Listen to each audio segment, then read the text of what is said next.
Eu sou Humberto Goulart, jornalista, e tenho o prazer de ancorar aqui Diálogos Industriais, um programa da Frente Parlamentar da Indústria de Máquinas. E nós temos o prazer de receber neste Diálogos Industriais da FPMAC o presidente da Câmara Setorial de Máquinas e Implementos Agrícolas, da ABMAC, Associação Brasileira da Indústria de Máquinas, Pedro Estevão Bastos. Pedro, muito bem-vindo a este podcast, a este bate-papo a respeito da indústria de máquinas e da política da indústria de máquinas. Hoje de manhã nós tivemos a apresentação do Plano Safra para os pequenos agricultores e no dia seguinte será feita a apresentação para os agricultores, para a agroindústria brasileira.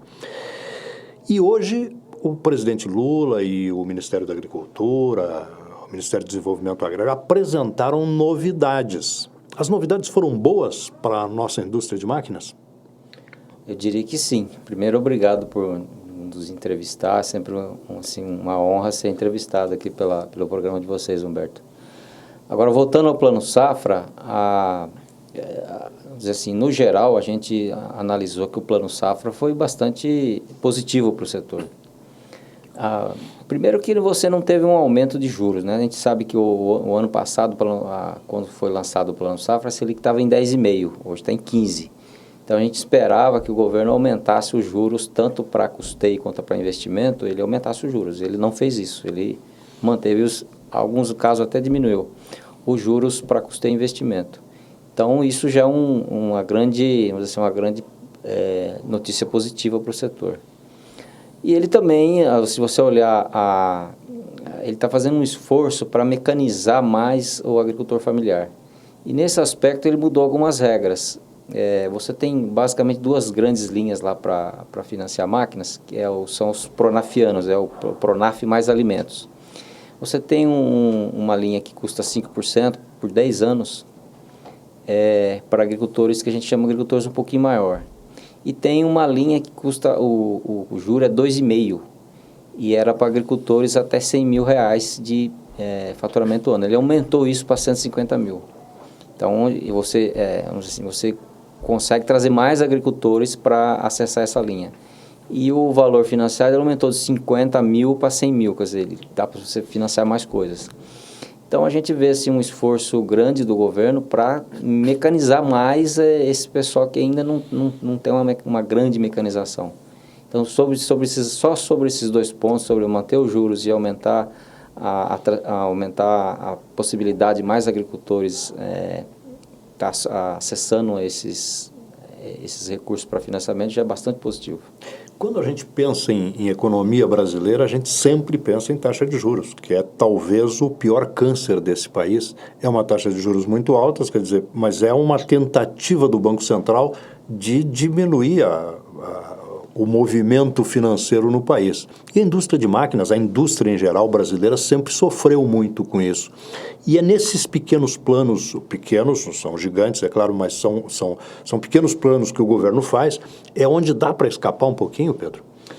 É verdade, é exatamente isso. O que acontece na prática é você tem um plano de agricultura familiar e o plano de agricultura empresarial, são separados. O familiar, a taxa de juros é bastante atrativa, como eu falei, é 5% a 2,5%, a depender do tamanho do agricultor. No caso do Plano Safra da agricultura familiar, ele vai durar até mais ou menos até março do ano que vem. E acabou o Plano Safra, acaba-se as vendas, porque se você for ao mercado, você vai pagar 20% ao ano, que é um negócio que o agricultor não... Peraí, mas eu vou ficar 7 anos pagando 20% ao ano, eles não compram. Para o mercado, assim, dá uma que a gente chama de barrigada, né? Dá uma parada. Isso tanto para a agricultura familiar quanto para a empresarial. A empresarial, os recursos são menores, normalmente o Plano Safra dura 6 meses. Ultimamente tem durado 6 meses, já há 5, 6 anos já tem durado só apenas 6 meses, porque o governo não coloca tanto recurso. E o juro alto realmente é um câncer e a indústria acaba sofrendo. Tanto é que as vendas do setor de máquinas agrícolas têm uma variação muito grande, porque o preço da commodities tem uma variação muito grande. Se você pegar o preço de soja, milho, arroz, feijão, elas variam muito. Então, há anos que o agricultor tem pouca rentabilidade, ele deixa de comprar, deixa no sentido, compra menos. Quando ele tem uma alta rentabilidade, ele compra mais. Mas anos que você tem taxa de juros bem baixas na economia de uma forma geral, por exemplo, na pandemia, a taxa de juros caiu muito. Você lembra que a Selic chegou a 2,5%. Então, a taxa de juros era muito barata. O pessoal aproveitou muito para comprar muita máquina.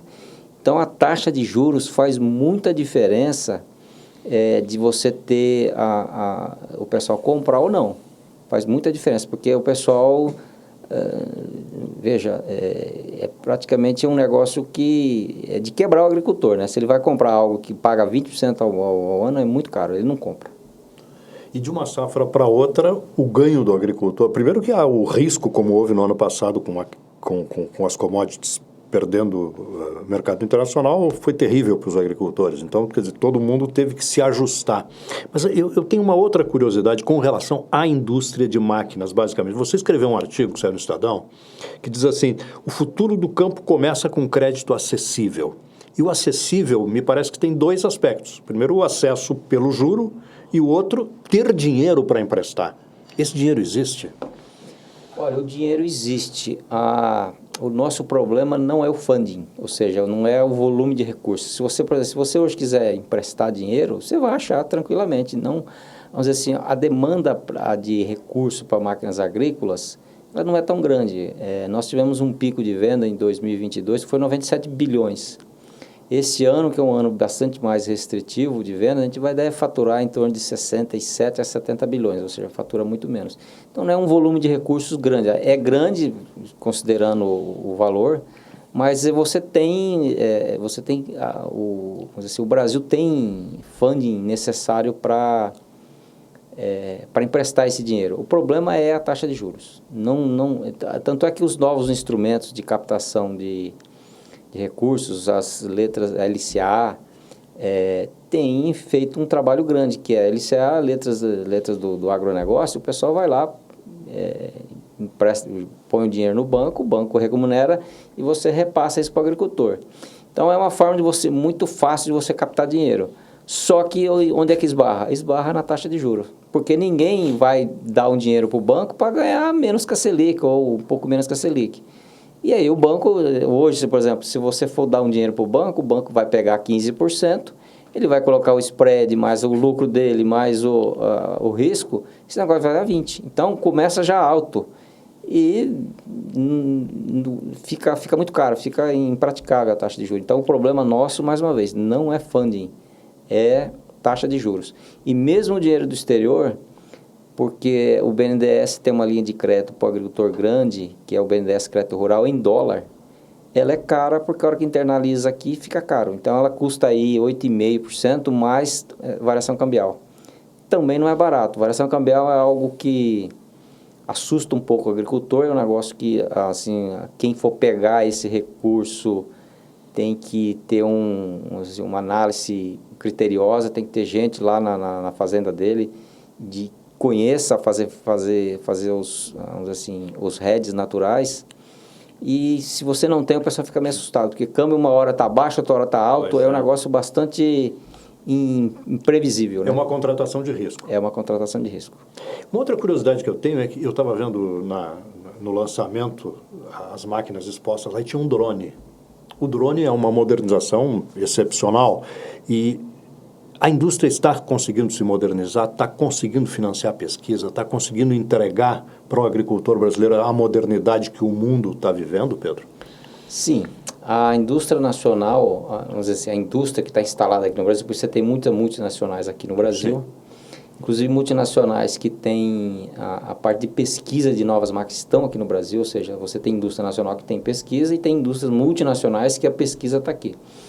Eu diria para você que hoje a gente não deve em nada a nenhum país do mundo em relação à tecnologia de máquinas. A nossa tecnologia, vamos dizer, tudo que tem de melhor no mundo está aqui. Porque aqui no Brasil virou, vamos dizer assim, ao longo dos últimos 20 anos, virou um grande exportador de alimentos para o mundo. Hoje é a maior balança comercial positiva do mundo. A nossa balança comercial de alimentos é quase que mais de 100 bilhões e o segundo colocado é Estados Unidos, longe, é 30 bilhões. Então, nós somos muito competitivos e essa competitividade passa por várias coisas, né? Você tem a diferença do nosso clima, uma diferença de clima, temperatura, que você consegue fazer 2 até 3 safras, isso dá uma competitividade muito grande. Você tem agricultor, você tem Embrapa e você tem máquina. Então, essas coisas fazem com que nós sejamos, vamos dizer assim, a agricultura mais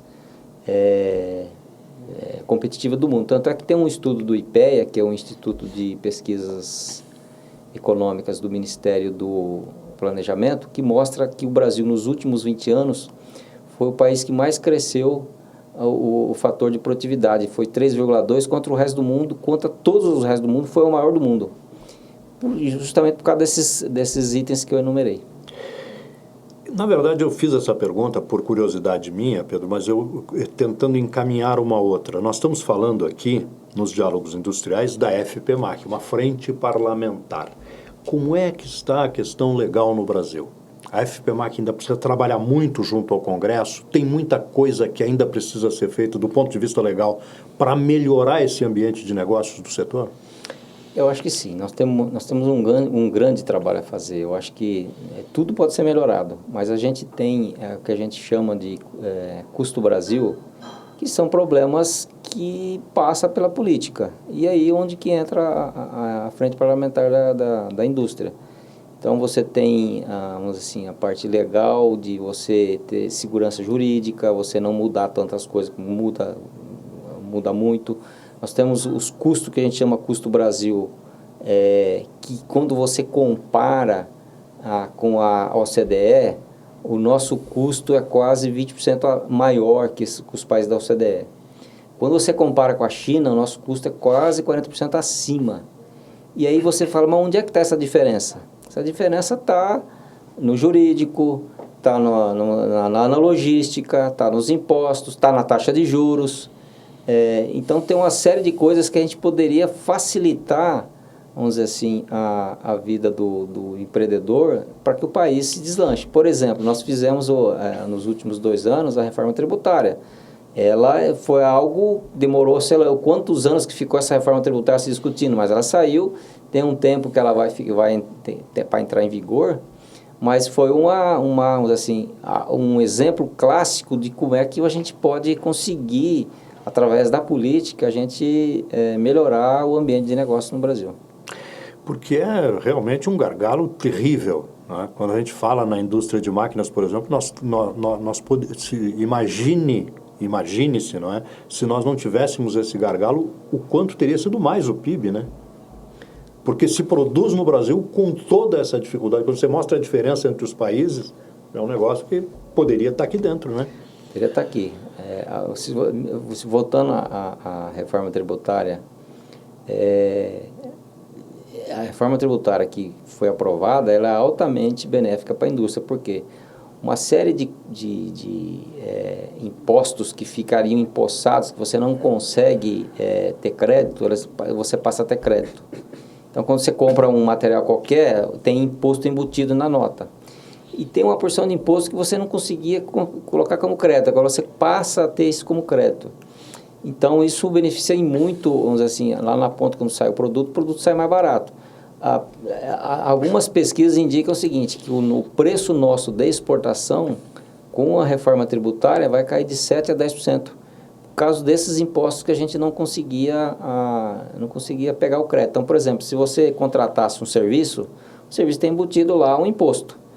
Esse imposto que está naquela nota, você não paga como crédito. Então, lá, a hora que você sai na ponta, é imposto sobre imposto.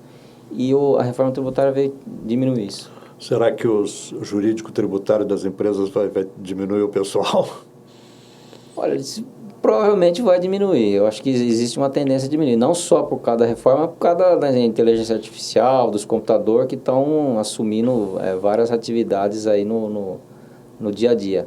Mas, com certeza, o pessoal chamava do manicômio judicial, manicômio das leis, tributário, né?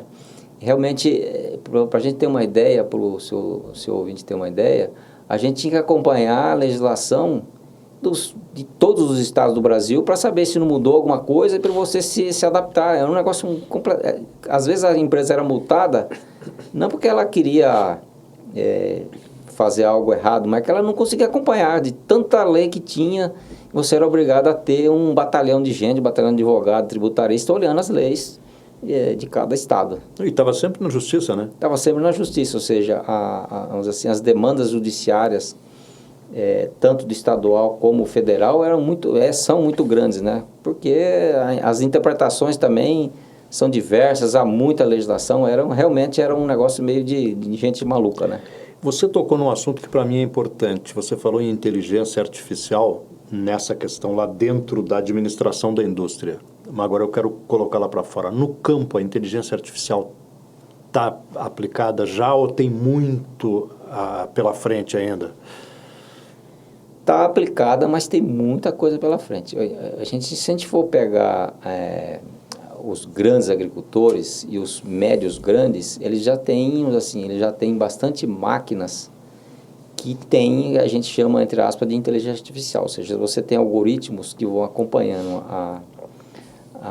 o trabalho da máquina e eles vão captando dados, seja do meio ambiente ou da própria operação da máquina, e vai trabalhando com esses dados que eles estão capturando e vão mexendo, vão atuando na própria produção da máquina. Então, ele aumenta a velocidade, diminui a velocidade, aumenta o volume, diminui o volume. Então, são algoritmos que fazem com que as máquinas sejam inteligentes. E tem muita máquina que é semi-automática, ou seja, tem máquinas que fazem uma vez o trajeto e depois as outras vezes, na verdade é uma repetição, porque, por exemplo, quando você fala em pulverização, você pulveriza 7, 8 vezes, então você passa sempre no mesmo lugar. Você passou uma vez, você vai passar sempre naquele mesmo lugar para você não amassar um pedaço maior. As máquinas fazem sozinhas, já fez uma vez, ela continua fazendo sozinha, ou seja, não precisa mais motorista, né? Então tem muita inteligência artificial e além disso, você tem, vamos dizer assim, todas as máquinas estão captando dados lá da lavoura e jogando para um banco de dados e você consegue fazer uma análise muito fina do que aconteceu na lavoura.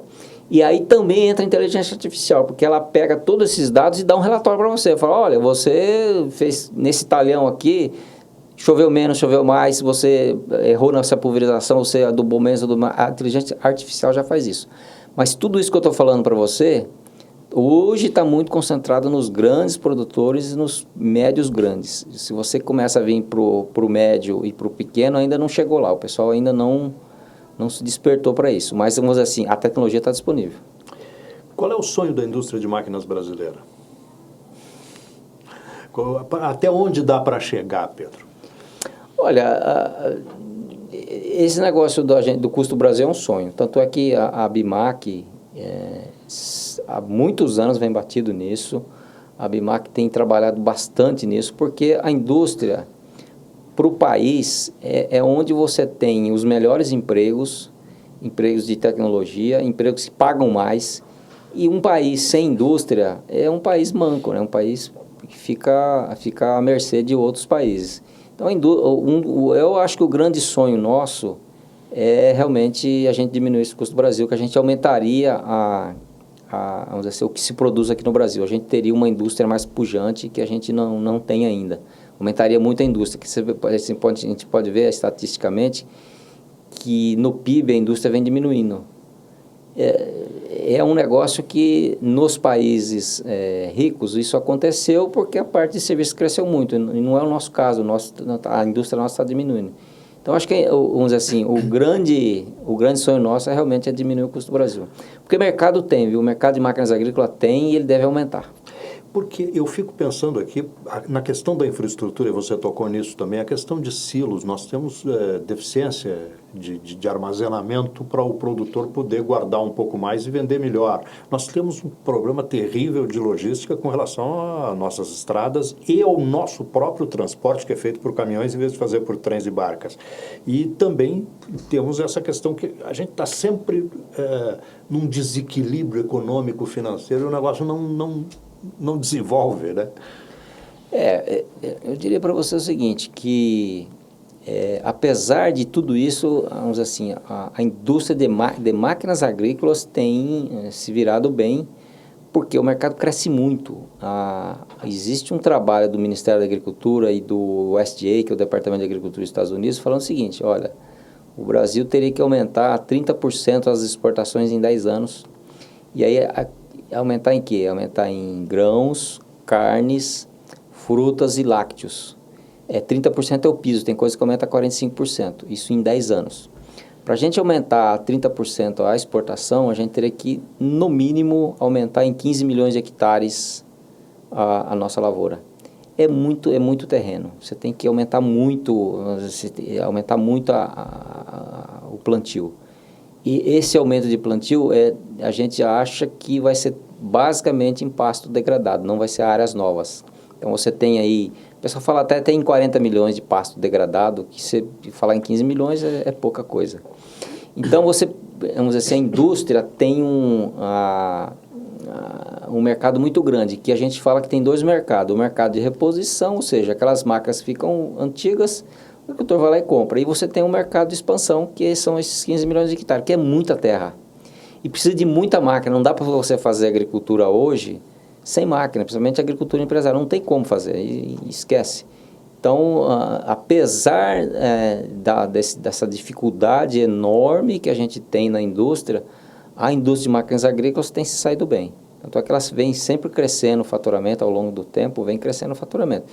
E tem um outro detalhe, que a política pública da indústria de máquinas agrícolas tem um diferencial grande que as outras indústrias não têm, que é o chamado conteúdo local.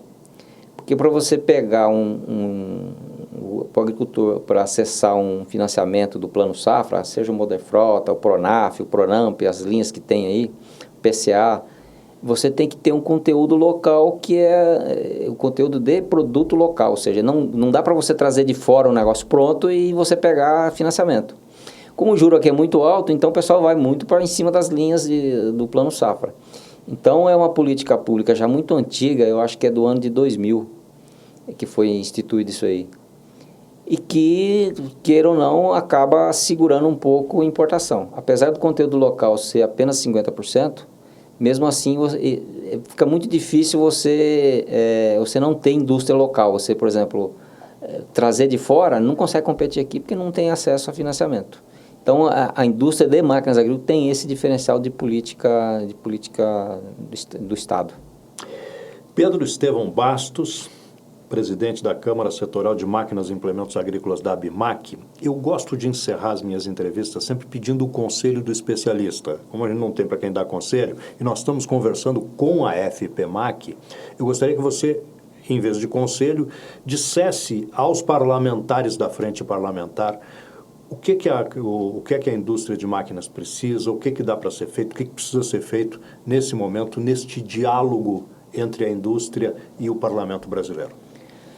Olha, nós precisamos fazer política bem feita, né? Eu acho que nos últimos anos nós tivemos essa polarização. Essa polarização, assim, a meu ver, não ajudou em nada. Eu acho que nós temos que fazer a política bem feita. Eu acho que olhar o país, olhar os problemas do país e encarar de frente os problemas que o país tem. E a polarização, eu acho que não é bom não foi um período bom. Porque você acaba perdendo muito tempo com coisas que às vezes não interessam para o país. Então a gente tem muita coisa para arrumar no país. A gente tem, como eu falei, você tem problema estrutural do orçamento do governo, que é político, isso é totalmente político. Você fazer um bom orçamento, que o governo não gaste mais do que seja necessário e você consiga baixar a taxa de juros, que é um câncer que nós temos. Tem toda, vamos dizer assim, a parte de segurança, que é um problema, que isso depende também do Congresso. Não sei se é o caso de você mudar as leis, ser mais duro, se for o caso, ou mais brando, mas mudar as leis que nós temos jurídicas sobre problemas de segurança. Ou seja, tem muita coisa que o parlamento pode fazer que nos ajudaria. E o que a gente pede para o parlamento olha, mais Brasil e menos Brasília, né? O pessoal fala assim, vamos olhar Brasil, vamos olhar, vamos assim, o que nós temos de problemas e tentar arrumar. Eu acho que somos um país rico e nós podemos se tornar mais rico ainda. Vamos dizer assim, o Brasil é um país rico, mas que a distribuição dos recursos, a distribuição do dinheiro é muito desigual. Então, veja, se você tem muita gente pobre que passa a ser classe média, aumenta o mercado para todo mundo. Então, nós temos muita coisa para fazer. Eu acho que o parlamento está aí e pode nos ajudar a enfrentar esses problemas que a gente tem. Pedro Estevão Bastos, muito obrigado em nome da FPMAC. Eu que fico honrado pela entrevista. Muito obrigado.